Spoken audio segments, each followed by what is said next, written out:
I stood in the dirt driveway, staring at the heavy iron gate that blocked the path to my family's cabin. The padlock gleamed under the morning sun, mocking me. Just yesterday, I'd driven up to Pine Hollow, expecting to spend the weekend fixing the old place, my dad's last gift before he passed. The cabin was all I had left of him, where we'd fished, laughed, and built memories by the lake. Now a sign from the Pine Hollow Homeowners Association hung on the gate. Access restricted. HOA Regulation 17.2. Unauthorized structures. My stomach twisted. This wasn't just a gate, it was a wall between me and my past. Ida and I spent months planning to restore the cabin, to bring my kids here like Dad did with me.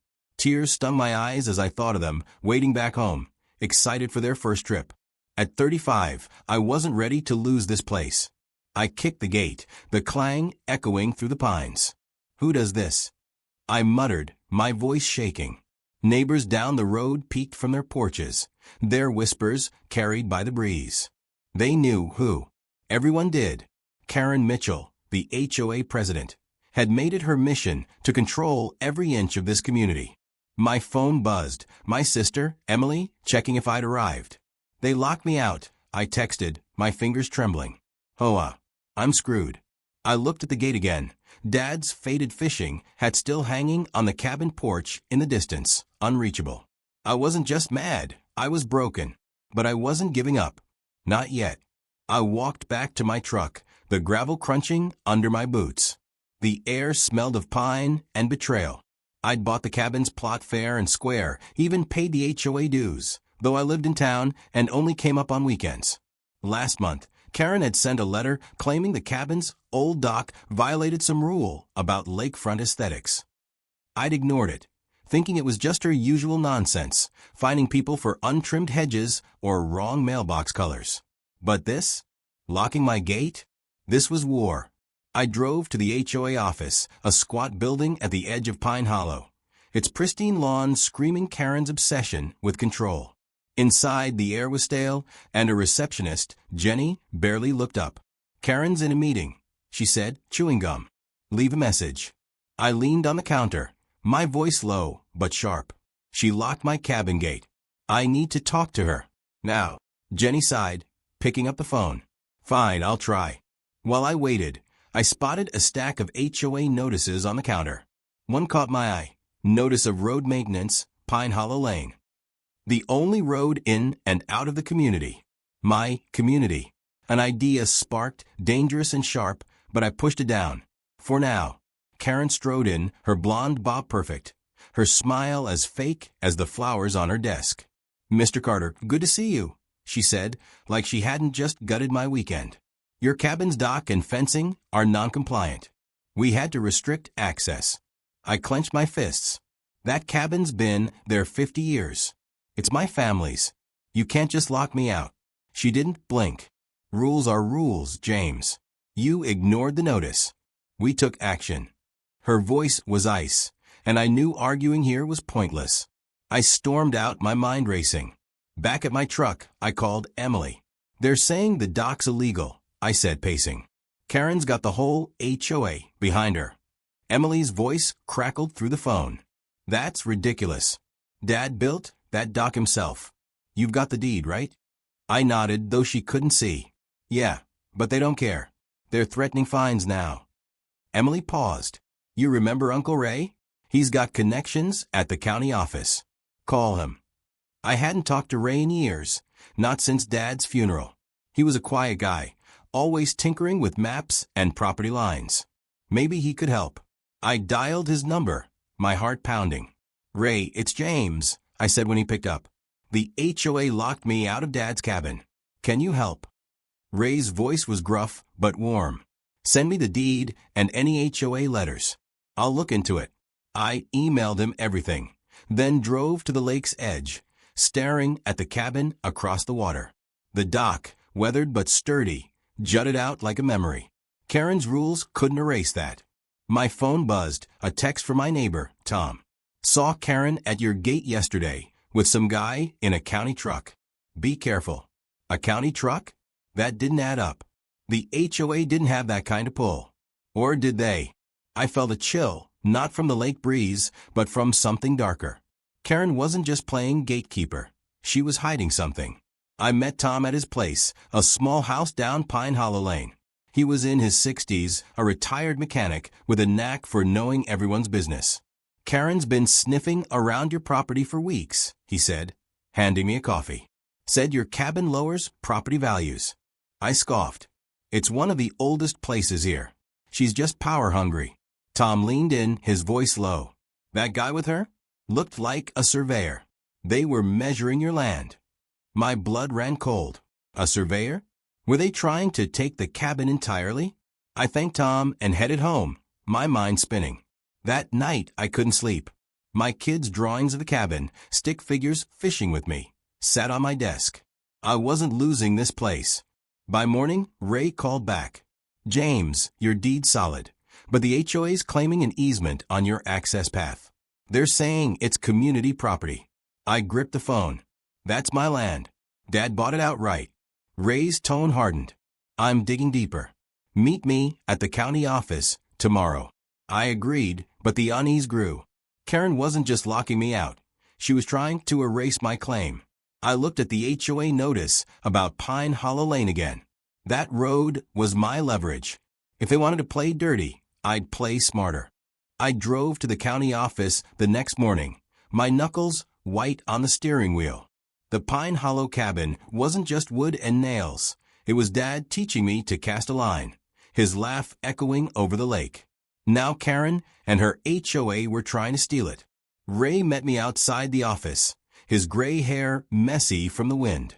He held a thick folder, his eyes sharp. "Found something," he said, leading me inside. The county clerk, a tired woman named Linda, pulled up my property records. "Your deed's clean," she said, "but the HOA filed an easement claim last week. Says your access path is theirs." I slammed my hand on the counter. "That's my driveway. Dad built it 50 years ago." Ray put a hand on my shoulder. "Calm down, James. There's more. The easement's based on a survey from a guy named Carl Webb. Ever heard of him?" I shook my head, but the name felt like a splinter. Ray flipped open his folder, showing a blurry photo of a man in a county truck near my gate.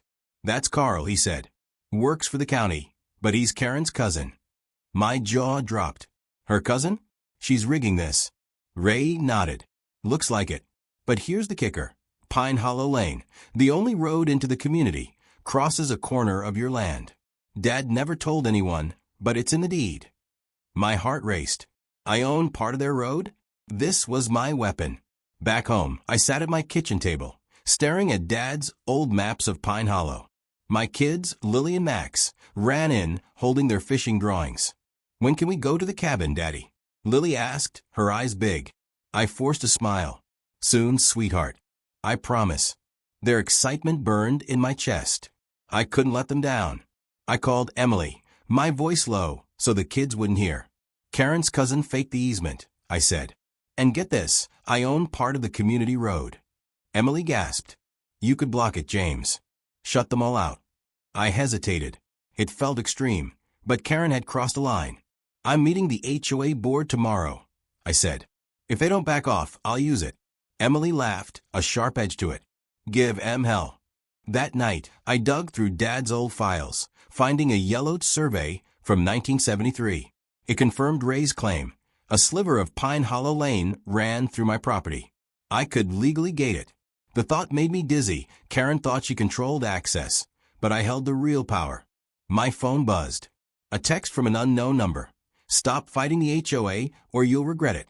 My blood went cold. Was this Karen? Or Carl? I didn't sleep, the message looping in my head. The HOA meeting was in the community center, a stuffy room packed with neighbors. Karen stood at the front, her clipboard like a shield. "Mr. Carter's cabin violates Regulation 17.2, she said, her voice smug. "The dock and fence are eyesores." I stood, my hand shaking but my voice steady. "That cabin's been there longer than your HOA. And your easement claim? It's based on a fake survey by your cousin Carl Webb." The room went quiet. Karen's smile faltered. "That's absurd," she snapped. "You have no proof." I held up Dad's survey. This says I own part of Pine Hollow Lane. Keep my gate locked and I'll lock yours. Whispers spread like wildfire. A neighbor, Sarah, spoke up. Karen, you fined me for my rose bushes last year. Is this another power trip? Others nodded, their faces hard. Karen's eyes darted around. This is about standards, not me, she said, but her voice cracked. I leaned forward. Unlock my gate by tomorrow, or I gate the road. No one gets in or out. Her face went red, but she didn't budge. You wouldn't dare, she hissed. I walked out, feeling eyes on my back. Outside, Tom pulled me aside. Careful, James. Carl's got buddies in the county. They're not above bending rules. My stomach nodded. This wasn't just Karen anymore. I drove to the cabin that evening, hoping to find a way past the gate. The lock was still there, but I noticed tire tracks in the dirt, fresh ones. Someone had been here. I called Ray. Can you check if Carl's been snooping around my property? I asked. Already did, Ray said. He's been filing reports, saying your cabin's unsafe. Might be pushing for demolition. Demolition? My heart stopped. This was my kid's future, my past. I hung up, my hands trembling. Then I saw it, a glint in the bushes. A hidden camera, pointed at the cabin. Someone was watching. I ripped it out, my anger boiling. Karen and Carl weren't just blocking me, they were spying. I texted Emily the photo. They're watching the cabin, I wrote. She called back, her voice shaking. James, this is crazy. You need to hit back hard. I looked at the road notice again. Gating Pine Hollow Lane would trap every resident. It was drastic, but so was losing my cabin. I called a lawyer friend, Mike, who lived in town. Can I legally block the road? I asked. He laughed. If your deed's legit, yeah. But it'll make enemies. You sure? I thought of Lily and Max, their drawings Dad's had on the porch. I'm sure, I said. Tomorrow, I'd show Karen what it felt like to be locked out. The next morning, I woke to a pounding on my door. It was Tom, his face pale. James, you need to see this, he said, shoving his phone in my hand. A local news site had a story. Pine Hollow HOA fights unsafe cabin. The article quoted Karen, claiming my cabin was a fire hazard and a danger to the community. My hands shook as I read. They were lying to the public now? I thought of Lily and Max, how they'd cry if the cabin was torn down. This is Carl's doing, Tom said. He's been cozying up to a reporter. I saw them at the diner yesterday. My anger flared, but so did my fear. Karen and Carl weren't just after my land. They were building a case to destroy it. I called Mike, my lawyer friend. They're slandering me, I said. Can I sue? Mike sighed. You could, but it'll take months. You need something faster.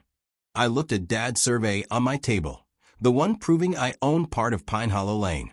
What if I gate the road today? I asked. Mike paused. Legally you can. But the whole community will hate you. You ready for that? I thought of Dad's hat, the kids' drawings. I don't have a choice, I said. I hung up and drove to the hardware store, buying a heavy gate and a padlock. If Karen wanted a fight, she'd get one. At Pine Hollow Lane, I parked near the corner of my property. The road was quiet, lined with pines and mailboxes.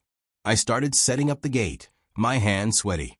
A car slowed down, Sarah, the neighbor from the HOA meeting. James, what are you doing? She asked, her voice sharp. Karen's got everyone scared about your cabin. Now you're blocking our road. I kept working, bolting the gate to posts. They locked me out first, I said. This is my land. They can't have it both ways. Sarah's face softened. I get it. Karen fined my kid for skateboarding. But this? You're trapping us all. I stopped, guilt hitting me. Sarah was a single mom, her son barely 10. I didn't want to hurt them. I just want my cabin, I said quietly. She nodded. Then fight smart. Karen's meeting with the county tomorrow. Show up. I locked the gate, my heart heavy. As Sarah drove off, my phone buzzed. Another text from the unknown number. Take down that gate, or you'll regret it. I froze. They knew already? I scanned the trees, half expecting another camera. The woods were silent, but I felt watched. I drove to Ray's house, needing answers. He was in his garage, surrounded by old maps. Carl's pushing for your cabin to be condemned, he said, handing me a county report. Says it's got structural issues. But I checked the records. Your dad had it inspected 5 years ago. It's fine. I stared at the report, my blood boiling. They're making it up, I said. Ray nodded. Carl's got a friend on the county board, Greg Hansen. They're tight. Another twist. Karen's cousin had county pull? I felt like I was drowning. What about the road? I asked. Ray grinned. Your gate's legal. I double-checked.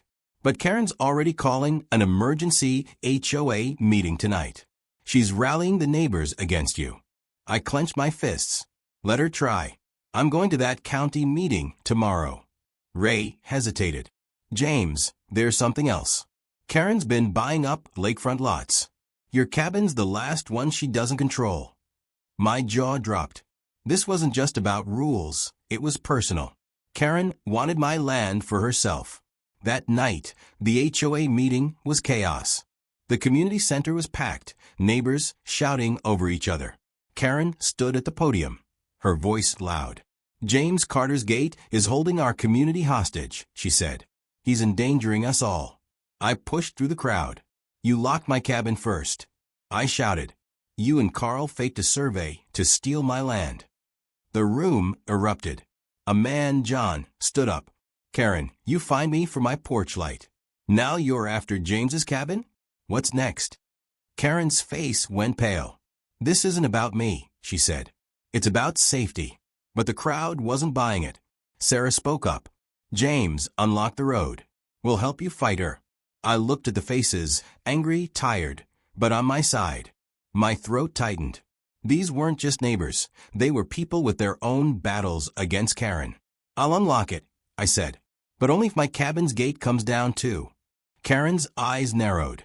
We'll see about that, she hissed. As I left, I overheard her on the phone. Greg, he's got the survey. We need to move fast. Greg Hansen, the county board guy. I had my next target. I stood outside the county office the next morning, my stomach in knots. The air was crisp, but I was sweating. Today was my chance to expose Karen and Carl, but Greg Hansen, their county board ally, made me nervous. Ray met me at the entrance, clutching his folder of documents. Got everything we need, he said, his voice steady. Inside, the meeting room was packed with suits and locals. Karen sat near the front, whispering to a man in a cheap tie. Greg, I guessed. I took a seat, clutching Dad's survey. The board started discussing my cabin, calling it a public safety issue. Greg spoke up, his voice smooth. The HOA's report shows structural damage. We recommend demolition. My heart sank. I stood, my voice loud. That's a lie. My dad had the cabin inspected. It's solid. And your surveyor, Carl Webb, is Karen's cousin. The room buzzed. Greg's face tightened, but Karen jumped in. Mr. Carter's just emotional, she said. His cabin's a hazard. I held up the survey. This proves I own part of Pine Hollow Lane. You're trying to steal my land. A woman on the board, Ellen, leaned forward. Let's see that survey. I handed it over, my hands shaking. Ellen's eyes widened. This changes things, she said. Greg shifted in his seat, avoiding my glare. As the meeting broke, I overheard Karen hiss at Greg. You said this was handled. I followed them outside, keeping my distance. They stopped by a county truck, where Carl waited. He's got the deed, Greg muttered. We need a new plan. Carl smirked. I've got something. Meet me, tonight. My blood ran cold. What were they planning now? I called Emily, my voice low. They're not stopping. Carl's up to something. She was quiet for a moment. James, I found an old letter from Dad. He mentioned a land dispute with Karen's family years ago. It's personal. I froze. Personal? Was this why Karen wanted my cabin? I drove home, my mind racing. At my kitchen table, I read Dad's letter. He wrote about a deal gone wrong. Karen's dad tried to buy our land in the 80s, but Dad refused. Now Karen was finishing the fight. My phone buzzed, a video from Dom. It showed Carl sneaking onto my property at night, carrying a can of gasoline. He's gonna burn it, Tom texted. My heart stopped. They weren't just after my land, they wanted it gone. I called Mike, my lawyer, and told him about the video. "That's arson," he said. "Take it to the sheriff." I hesitated. The sheriff, Dan, was a Pine Hollow local. Would he side with Karen? I had no choice. I drove to the sheriff's office, the video burning a hole in my pocket. Dan watched it, his face grim. "This is serious, James. But Carl's got friends here. I'll need more proof." I clenched my fists. "He's trying to burn my cabin." Dan nodded. "I'll patrol the area tonight. Stay calm." Calm? I wanted to scream. Back home, Lily ran up, hugging my legs. "Did you fix the cabin, Daddy?" she asked. I knelt, forcing a smile. "Working on it, kiddo." Her trust kept me going. That night, I couldn't sleep, picturing flames swallowing Dad's cabin. My phone buzzed again, another text from the unknown number. Last warning. Drop this, or your kids pay. My hands shook. They were threatening Lily and Max? This wasn't just about land anymore. It was war. I called Sarah, hoping for backup. "Karen's losing control," she said. "Half the neighbors are done with her. We're meeting at my place tomorrow. Come." I agreed, but my mind was on a cabin. I drove to Pine Hollow Lane, checking my gate. It was still locked, but I noticed fresh scratches on the padlock. Someone had tried to break it. I scanned the woods, my flashlight shaking. A twig snapped behind me. I spun around, but no one was there. My heart pounded. Was Carl out here? I got back in my truck, locking the doors. The next morning, I met Sarah and the neighbors at her house.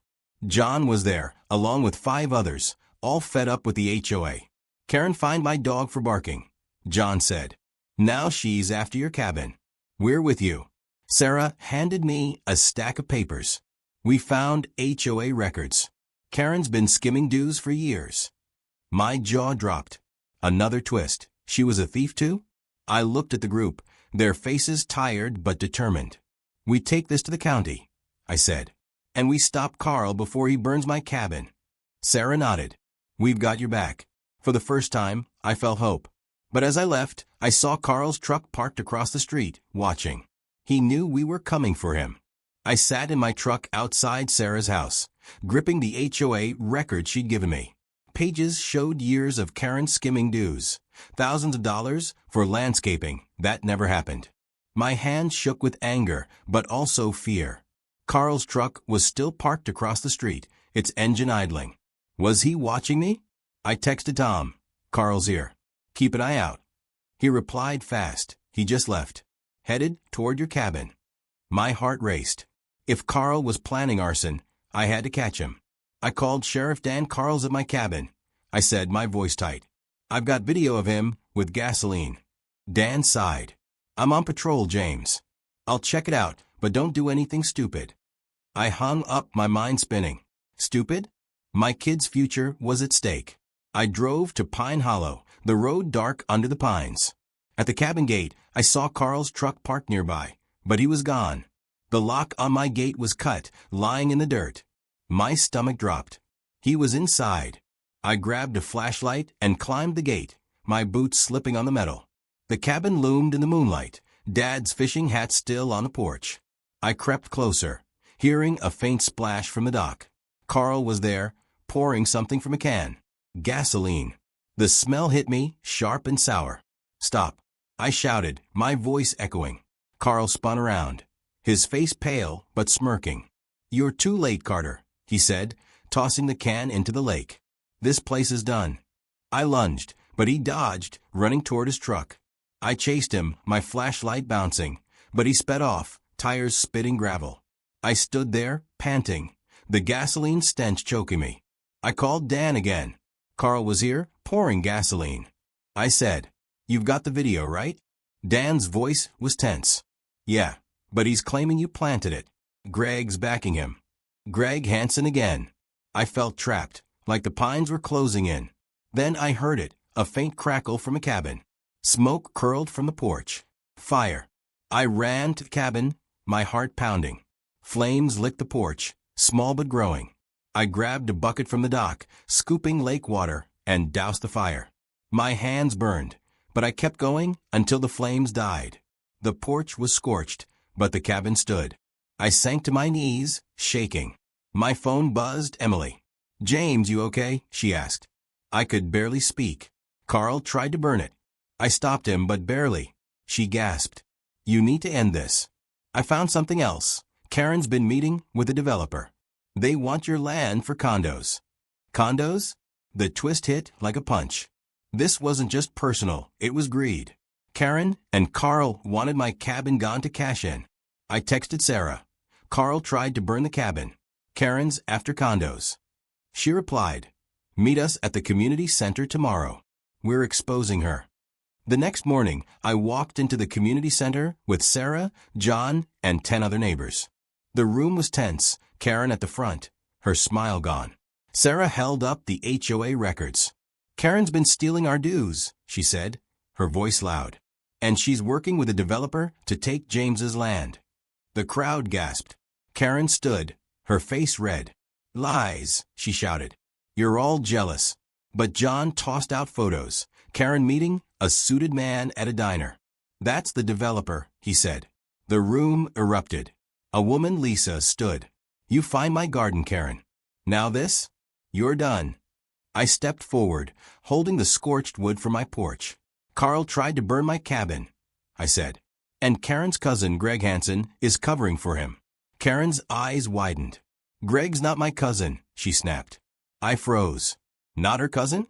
Then why was he helping her? Sarah whispered. She's lying. I saw them together at a family reunion years ago. My head spun. Another lie, another twist. Karen was unraveling, but she wasn't done. She pointed at me. You locked our road, James. You're the villain. The crowd turned, some nodding. I felt the room slip. I unlocked it, I said. But you're still locking my cabin. Sarah squeezed my arm. We're with you. As we left, I saw Karen slip out, dialing her phone. Greg, they know, she whispered. I had to find out who Greg really was.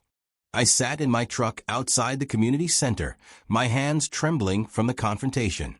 Karen's lie about Greg not being her cousin gnawed at me. Why cover it up? I called Ray, my voice shaky.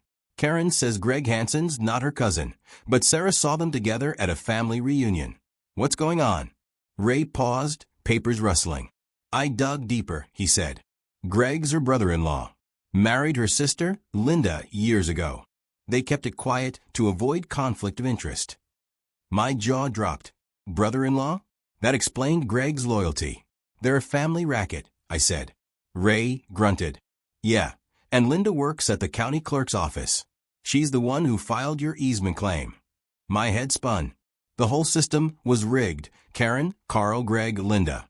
I gripped the steering wheel. I'm taking this to the news, I said. Good, Ray replied.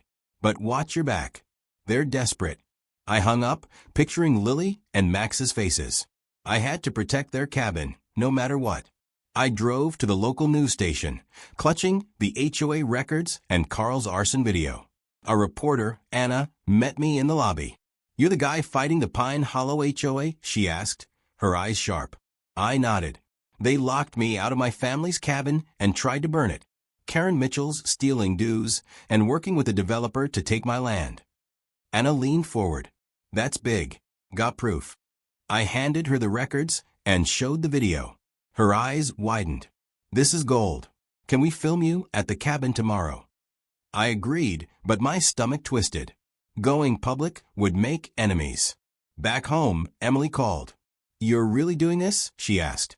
They threaten the kids, I said, my voice cracking. I can't let them win. She went quiet.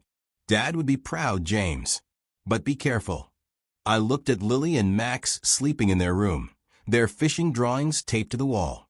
I will, I said, but fear clung to me like damp air. The next morning, Anna and her crew met me at the cabin. The gate was still locked, the scorched porch a black scar. This is where my dad taught me to fish, I told Anna, my voice thick. Now they want it gone for condos. She nodded, her camera rolling. Tell me about Karen. I took a breath. She's the HOA president. Her cousin Carl tried to burn this place. Her brother-in-law, Greg Hansen, on the county board, is covering for them. Anna's cameraman, Pete, whistled. That's a conspiracy.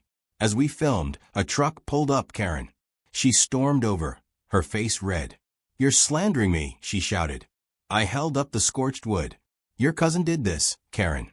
And you're stealing our dues. Anna stepped in. Ms. Mitchell, care to comment? Karen froze, then snapped. This is private property. Anna smiled. So's this cabin, but you locked it. The neighbors, watching from the road, clapped. Karen's eyes darted around. You'll regret this, she hissed at me, then left. Anna turned to me. This airs tonight. You ready for the fallout?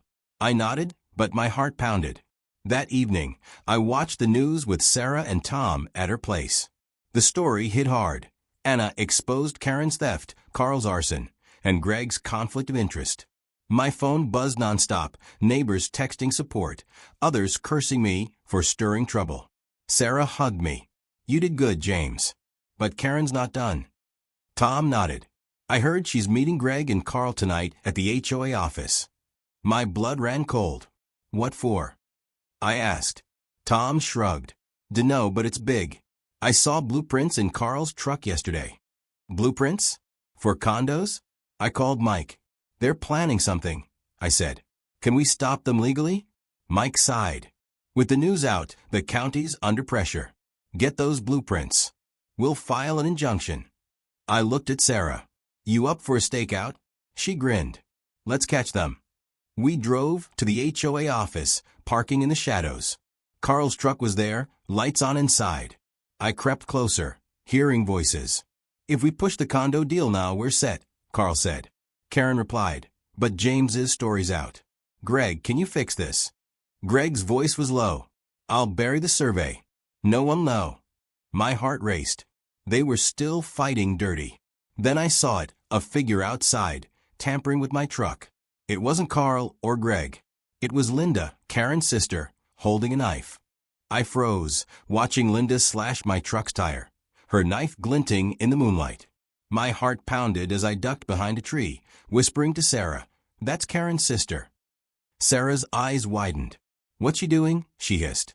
Ruining my ride, I said, my voice tight.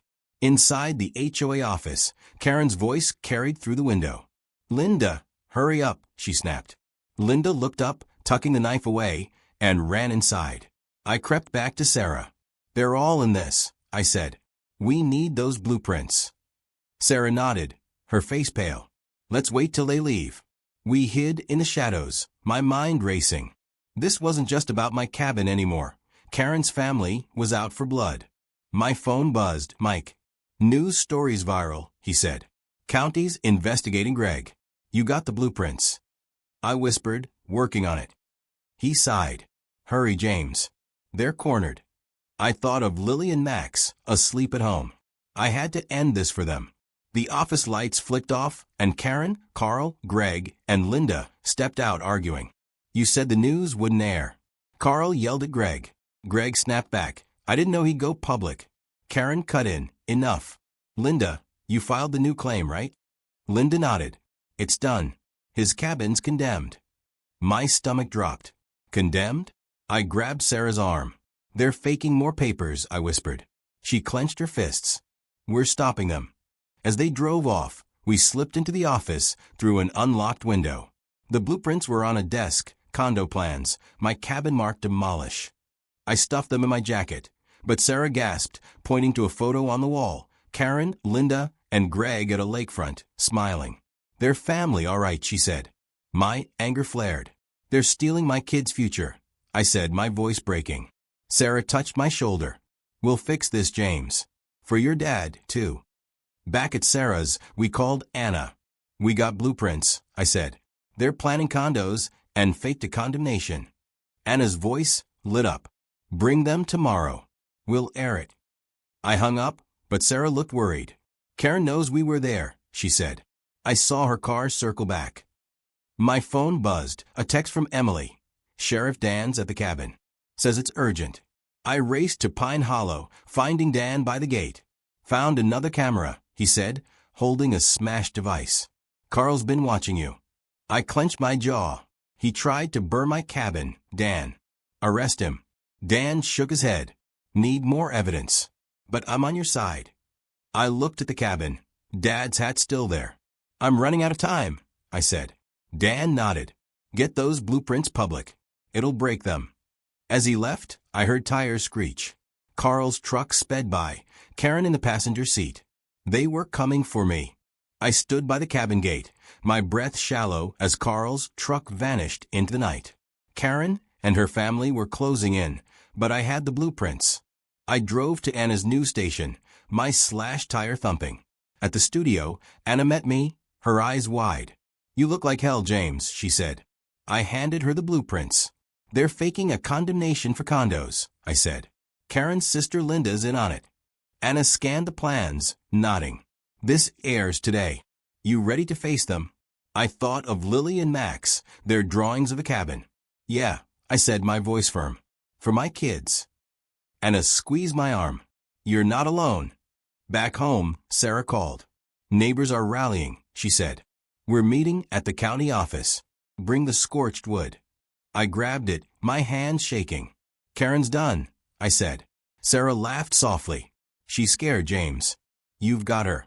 At the county office, the room was packed, neighbors, reporters, and county officials. Karen stood with Carl and Greg, her face pale. Ellen, the board member, called me up. "Mr. Carter, your evidence?" I held up the blueprints and wood. "Karen's family tried to burn my cabin," I said. "They faked a condemnation for condos." The crowd gasped. Sarah stood. "She stole our dues too," she shouted, waving the HOA records. Karen's voice shook. "You're lying, all of you." But Ellen cut her off. "We're investigating Greg Hansen's conflict of interest. Ms. Mitchell, step down as HOA president." Karen's eyes filled with tears. "This is my community," she cried. Greg pulled her back, whispering, "Stop, Karen." I saw Linda in the corner, her face hard. "You ruined us, Carter," she hissed at me. I faced her. "You threatened my kids. It's over." The room went quiet. Linda looked away, ashamed. Outside, Sheriff Dan approached. "We arrested Carl," he said. "Your video and blueprints sealed it." I exhaled, relief washing over me. "What about Karen?" I asked. Dan sighed. "She's cooperating. Admitted the condo deal. She's sorry, James." I shook my head. "She hurt a lot of people." Dan nodded. "She's stepping down. County's reviewing the HOA." Sarah joined us, smiling. "We did it, James. Your cabin's safe." I hugged her, my throat tight. "Thanks to you," I said. That evening, I brought Lily and Max to the cabin. The gate was unlocked. Dad sat still on the porch. "Is it ours again?"